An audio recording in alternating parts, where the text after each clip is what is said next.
आप देख रहे हैं ANY न्यूज नेटवर्क। मैं हूं मोहम्मद एहसन।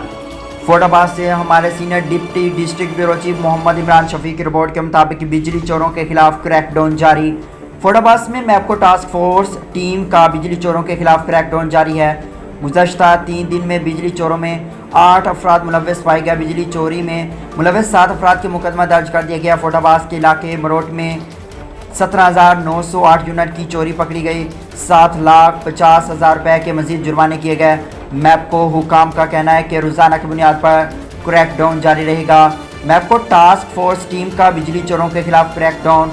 गुज़श्ता 3 दिन में बिजली चोर में 8 अफराद मुलव्वस पाए गए। बिजली चोरी में मुलव्वस 7 अफराद के खिलाफ मुकदमा दर्ज कर दिया गया।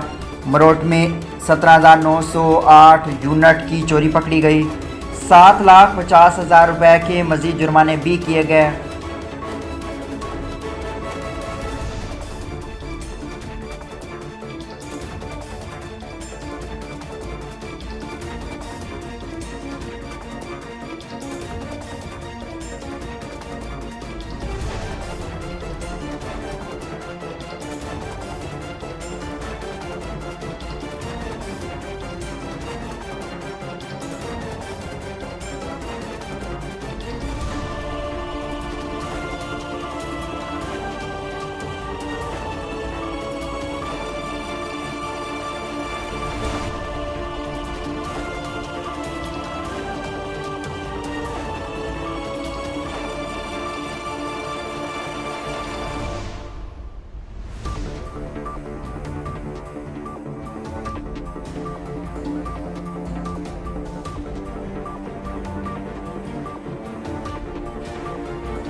बुलेटिन में फिल वक्त इतना। मजीद देखते रहिए ANY न्यूज नेटवर्क।